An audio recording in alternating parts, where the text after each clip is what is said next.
I used to think the greatest threats came from outside my network. I was wrong. They come from the people you trust most. My name is Michael Brooks. For 15 years, I've protected Fortune 500 companies from digital predators. I've stopped ransomware attacks, traced hackers through proxies, exposed insider threats. But I failed to see the predator sleeping beside me. Jessica entered my life 3 years ago at DEF CON. She worked IT support, understood encryption, laughed at my security paranoia.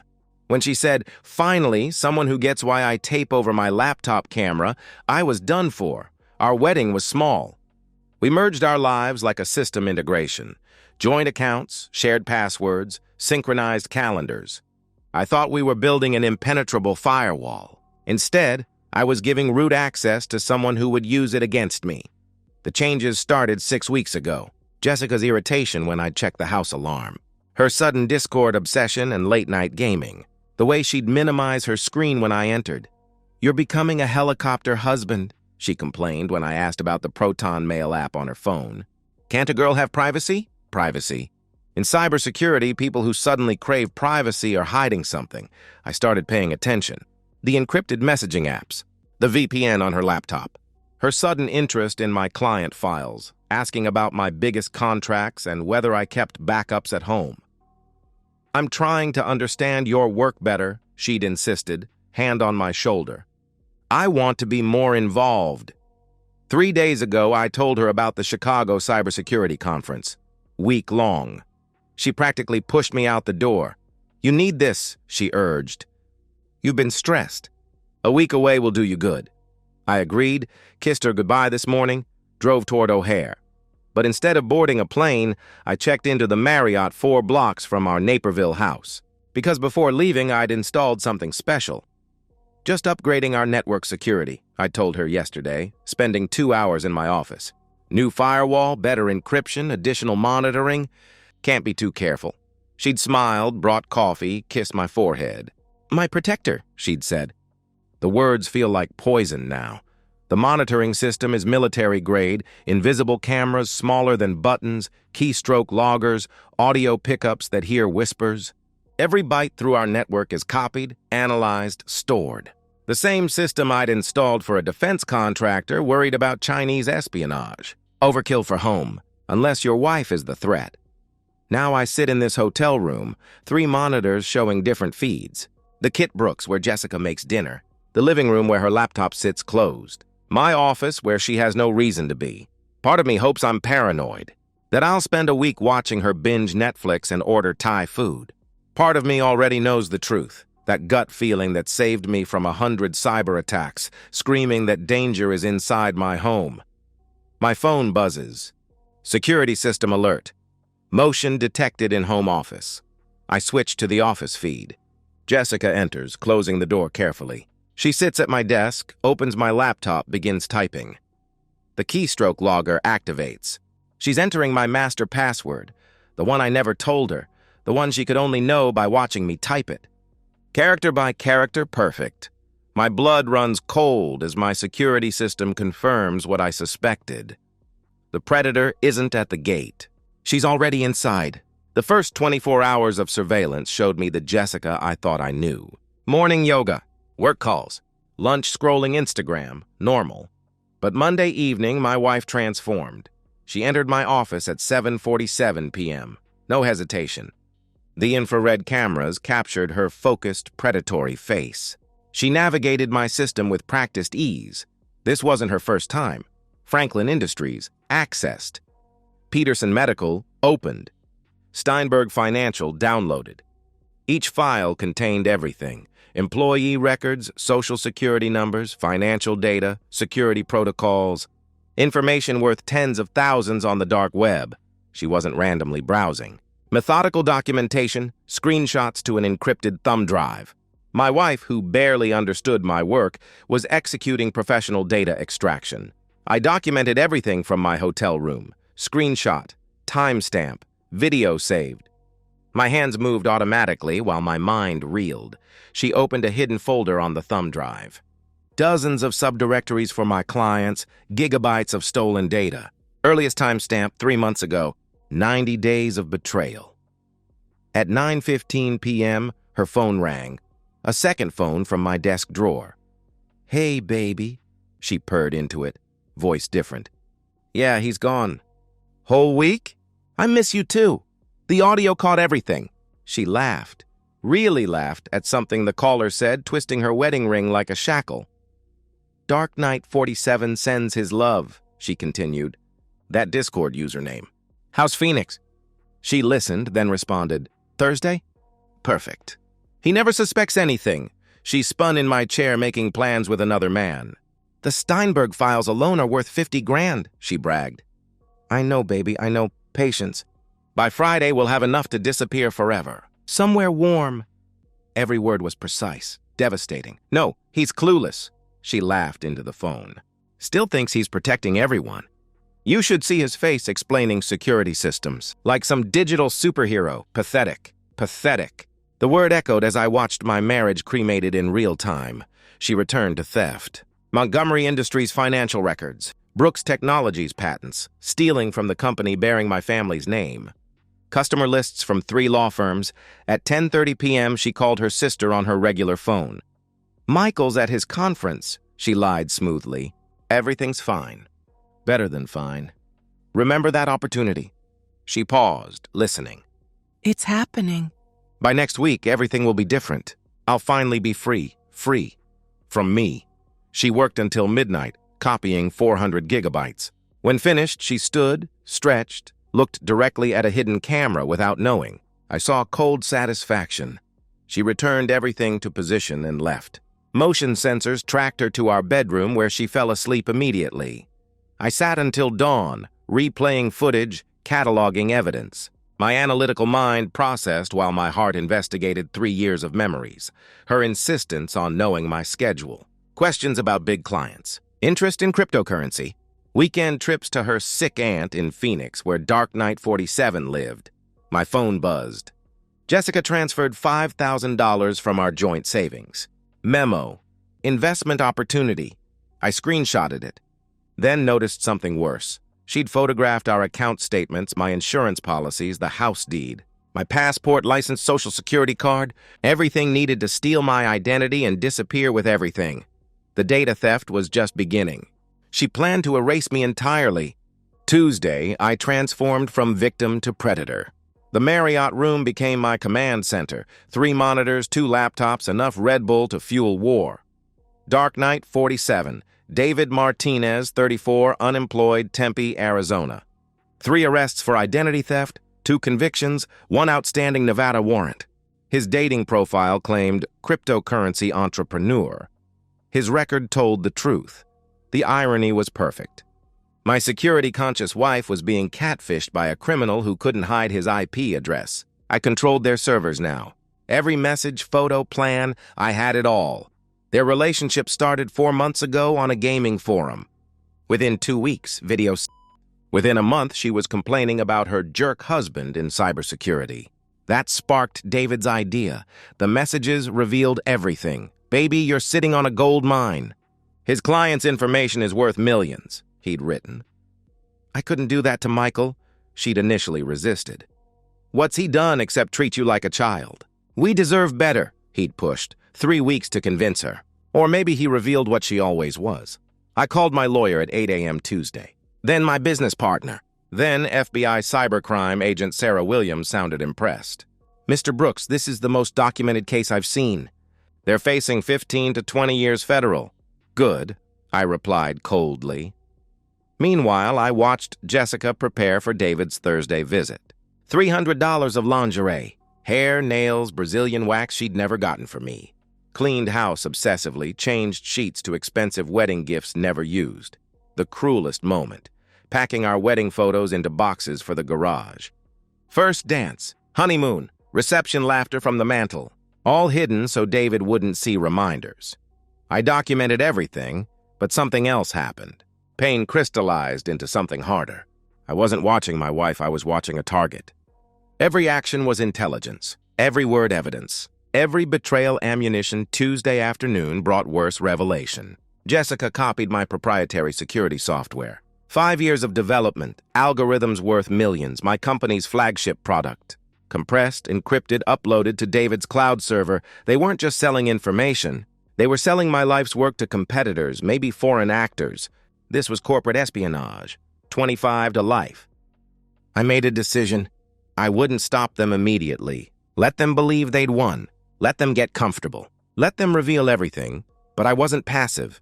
Tuesday evening, I prepared countermeasures, moving real assets to unknown accounts, alerting clients to potential breach, creating honeypot accounts with marked bills and traceable cryptocurrency, setting digital traps for when they ran. Jessica texted, "Miss you, baby.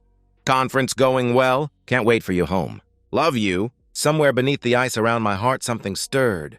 Not love, dead. Not hate, too hot. Something else, dormant until now. The predator in me had awakened, hungry. I texted back, "Miss you too. Learning about advanced threat detection. Can't wait to implement new security. Love you too." Let her read into that. Let her sweat. Let her wonder. Tuesday night, she messaged David. He suspects nothing. Thursday night, come over. Thursday, we'll be rich. Friday, we're gone. He'll come home to empty house, empty accounts. Let him track us with precious security then. I smiled. First time in 3 days. She had no idea every keystroke was logged, every file traced, every crime gift-wrapped for prosecutors. Thursday, David would arrive. They'd celebrate in my bed, toast with my wine, count money that would never be theirs, and I would watch, record, prepare to destroy them with ruthless efficiency. Jessica thought she'd married a mark. Thursday, she'd learned she'd married a hunter. David booked a Phoenix-Chicago flight, arriving Thursday 4 p.m., rented a car with stolen credit. Amateur, I uploaded evidence to the FBI, terabytes of tagged, categorized, court-admissible data. Agent Williams would have everything by Wednesday morning. But I wasn't done. Not close, because Jessica was right. I protect everyone. Sometimes protection means destroying threats completely. Thursday, 8 p.m. David Martinez stood on my doorstep, 5'8", thin, nervous tics. This was Dark Knight 47? Jessica greeted him in La Perla lingerie. Their doorway kiss was desperate, hungry. My coffee turned acid, but I recorded. Every second was evidence. "God, I missed you," she breathed, pulling him inside. "Is it safe?" he asked nervously, eyes darting. "He's in Chicago until Sunday. We have time," she assured him. "Living room first." Jessica poured my 18-year Macallan anniversary bottle. "Show me," he commanded, trying to sound authoritative. Jessica opened her laptop, displayed my client's data. Franklin Industries, 47 million revenue. Full employee database, financials, expansion plans, she explained proudly. His eyes widened. "Holy sh*!" "Nothing," she continued. "Peterson Medical has 800,000 patient records. The Russians will pay 7 figures, Russians. My wife's selling medical records to Russians. And this," she said, opening another folder, "his entire code base, 5 years development. When he loses this, he loses everything." They kissed, celebrating crime in my living room. "Upstairs," she suggested. "Let's celebrate properly. I won't describe the next hour in my bedroom." But I recorded it all. Not for pleasure for Agent Williams. For the jury to understand complete betrayal. After, in my bed, revelations began. "Tell me the plan," she requested, tracing circles on David's chest. "Monday morning. While he's traveling, we transfer everything. Joint accounts, business accounts. Through 6 cryptocurrencies to Cayman accounts," he explained confidently. "FBI traces?" she asked. "By then we're in Mexico. Boat to Cuba. No extradition. Ghosts," he assured her. She laughed. "The data?" "Buyers lined up. Medical records to Moscow. Financial data to Beijing. Security software to highest bidder, probably Tehran or Pyongyang. 3 million minimum," he detailed. "Tehran, Pyongyang, my wife planning to sell American data to North Korea." "And Michael?" she asked. "Beautiful part," he grinned. Evidence points to him. Downloads from his computer, his passwords, cryptocurrency linked to his identity. FBI investigates, they find him guilty. "He'll prove Chicago," she worried. "Will he? No flight, no hotel record," he countered. "He's probably with another woman. Always working late, always conferences. Bet he's been cheating for years." The irony was art, my cheating wife convincing herself I was unfaithful. By Monday, he's under investigation. Tuesday, assets frozen. Wednesday, every client suing. Even avoiding prison, he's ruined. Permanently, David promised. Good, Jessica replied coldly. 3 years being treated like a child. Paranoid security checks, condescending explanations, controlling everything. 15 passwords, like I'm too stupid. Well, you memorized his master password, he laughed. That was revenge, she corrected.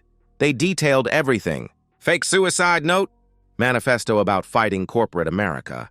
Evidence showing I'd planned this. Driven by non-existent gambling debts. Their masterstroke. Monday, 9 a.m., an email from my account to every client admitting breach, taking responsibility. Irreversible damage before I could respond. FBI won't catch us? She asked nervously. Baby, I've done this for years. FBI cybercrime's a joke. By the time they mobilize, we're on a Cuban beach. Drinking mojitos, he reassured her. I looked at my FBI interface where Agent Williams' team monitored everything real time, building their case. Williams messaged, have everything needed. Warrant by morning. Maintain surveillance. I typed, they're not going anywhere. They weren't. While they celebrated, I'd executed counters.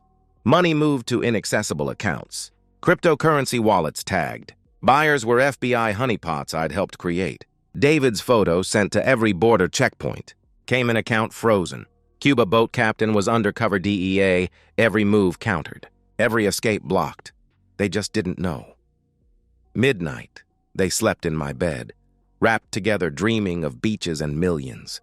I watched through infrared cameras, feeling unexpected peace. Not happiness, gone. Not satisfaction, tomorrow. But peace, knowing justice would be served precisely. Jessica texted from bed. Thinking of you, baby. Conference going late, no texts all day. Sweet dreams? Performance continued, even sleeping with another man. I replied, sorry, sessions all day. Learned incredible things about catching insider threats. Can't wait to show you. Sleep well. Friday, 5:47 a.m. Jessica stirred in my bed, David's arm across her. The cameras caught her satisfied smile. She had no idea 17 FBI agents surrounded our house, her phone cloned, every escape sealed. AM sharp, I initiated final protocol. 15 years of expertise culminating now. Fingers flew across keyboard with surgical precision. Honeypots activated. Jessica's laptop, logged into my spoofed banking, began recording. FBI Financial Crimes watched real time as she accessed fabricated accounts designed to capture evidence. By AM, Jessica woke David with kisses. Today, baby. By noon, millionaires, she promised. By tonight, gone, he replied sleepily. They showered together, dressed casually, destroying my intimate spaces while I coordinated with Agent Williams. Strike team positioned. Warrant signed. Awaiting signal, she messaged. Not yet. I wanted them fully committed. 30 a.m., my dining table, Jessica's laptop between them. David's notebook. Account numbers, routing codes, cryptocurrency addresses. Joint checking first, she announced, typing credentials. 93,000. Transfer everything, he instructed. Click. Honeypot recorded IP addresses, device fingerprints, biometrics. FBI evidence grew gigabytes. Business account, she continued. Holy sh**, 470,000. Christmas early, he celebrated. Transfer initiated. Evidence logged. Federal charges accumulating. AM, I sent my first message. Pop-up on her laptop. Unusual activity detected. Jessica froze. What's that? She asked anxiously. His paranoid systems? You know passwords? David asked. She typed. Wrong system, FBI tracking software. She'd authenticated herself as attacker. 15 a.m. Jessica's phone rang. Her sister. Police at Mom's asking about you. Someone named David Martinez? Her sister said. Jessica's face drained. That's... mistake? She stammered. Jess, who is that? Her sister pressed. She hung up, shaking. They know, she whispered to David. Impossible. We've been careful, he insisted. 30. I called. Blocked number? Hello? Jessica answered. Having fun with your boyfriend? I asked calmly. Silence. Perfect. Complete. Michael? She whispered. Check your laptop, I instructed. The screen displayed every crime in neat timeline. Every theft, transfer, treasonous sale organized with methodical precision. You wanted to frame me? Let's see how that works, I continued. Where are you? Her voice cracked. Chicago, at my conference. Learning threat detection. Insider threats particularly enlightening, I replied evenly. David grabbed the phone. Can't prove anything, he blustered. David Martinez, Phoenix.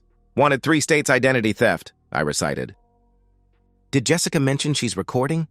Check the cloud backup. They scrambled to her laptop, finding hundreds of hours surveillance, planning, crimes, celebration in my bed. Impossible, David stammered. We checked for cameras. Commercial cameras, I corrected. I build military grade. Cameras smaller than dust. Microphones hear heartbeats. Everything streaming to FBI 72 hours. Jessica dropped the phone. Through cameras, I watched her cycle. Disbelief, rage, fear, understanding. He's lying, David said desperately. 45. AM sirens. Distant, then closer. Multiple vehicles. Federal response, pack! David shouted. We can make it. Where? Jessica screamed. He has everything. They ran for the garage. Door wouldn't open, disabled remotely. Back door. Front. Every exit secured by smart home turned digital prison.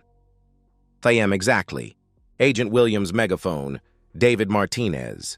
Jessica Brooks, FBI. Surrounded. Exit front door. Hands visible. They crumbled. David fell to his knees, whimpering. Jessica stood frozen, staring at the wedding photo mysteriously returned to mantel. She found a camera finally, spoke to it, to me. How long have you known?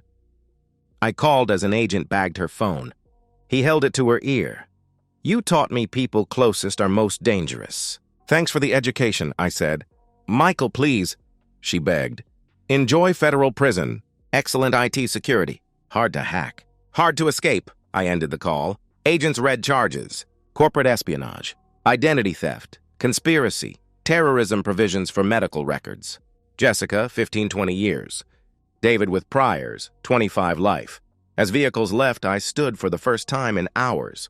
17 missed calls from notified clients. Reputation wasn't intact, legendary. Security expert catching wife selling secrets. Elaborate trap becoming Quantico case study. No joy, no satisfaction. Just cold piece of digital justice. I checked out, drove home to supervise FBI evidence collection. House-wrapped yellow tape. Agents cataloging Jessica's destroyed life. Williams met me. 12 years, never seen such comprehensive case. Evidence flawless. No bail, she informed me. Good, I replied. Agents worked respectfully, treating me as victim who'd refused remaining victim. I walked through once. Kit Brooks, where Jessica made anniversary dinner while planning destruction. Living room where she texted David during movies. Office where she stole everything. Stopped at bedroom door. Didn't enter. Space dead, Mr. Brooks? An agent held up Jessica's engagement ring from nightstand. This is yours. Sell it. Give proceeds to identity theft victims, I instructed. Noon, house empty except me. I sat in Jessica's betrayal chair, called my lawyer. Calls haven't stopped. Every cybersecurity firm wants you. Story leaked. Husband catching wife selling foreign secrets. Write your own ticket, he said excitedly. Sell the company, I decided. What? Perfect publicity, he protested. Sell. Start fresh without memories, I insisted. PM, Silicon Valley offer arrived. Chief Security Officer, 7 figures. Complete autonomy building domestic threat division. I accepted immediately. Evening, movers packing. News alert appeared. FBI arrests couple in largest domestic cybersecurity breach, 2024. Booking photos showed David terrified, Jessica defiant. Both denied bail. Assets frozen. Futures erased like they'd tried erasing mine. I deleted without reading further. Already irrelevant. 6 months later. San Francisco Bay office. Morning fog rolls like digital static. Predictable. Unlike people. Citadel Security Systems position. 9 million signing bonus. Mandate to build sophisticated insider threat division. The board wanted the man who'd turned marriage into honeypot operation. Trials were swift, brutal. Jessica got 18 years, no parole for 15. The judge called it betrayal of vows and national security. David received 22 years, then deportation. The audio of him calling me pathetic sealed his fate. FBI traced their connections to Russian, Chinese, North Korean actors. 17 additional arrests followed. Largest data trafficking ring disrupted. My testimony stayed clinical. I felt nothing as Jessica cried. I looked through her like malware. Divorce finalized during trial. She signed everything. Video evidence showed they'd planned murder. They'd researched poisons, making death look like suicide. Now I've rebuilt everything. Company worth triple. Reputation unmatched. Paranoid genius who saw bedroom threat, neutralized with cold efficiency. I don't date. Trust is vulnerability I can't afford. Code doesn't lie. Algorithms don't cheat. Firewalls don't pretend love while planning destruction. News alert appeared. Former tech wife Jessica Brooks denied parole. Release 2039. I deleted it. She's nothing. Another federal criminal. Cautionary tale about insider threats. I hunt predators who think love makes them invisible. They're not. I'm Michael Brooks. I never stop hunting. And so, we've reached the end of today's story. Was it what you expected, or did it take a twist you didn't see coming? I'm curious to hear your thoughts. Share them in the comments below, and let's get a conversation going. If this story kept you hooked, make sure to hit that like button. And if you're new here or just haven't subscribed yet, now's the perfect time to join our community. I bring you fresh, captivating stories every day, so click that subscribe button and turn on notifications so you never miss out. Thanks for watching, and I'll see you in the next one.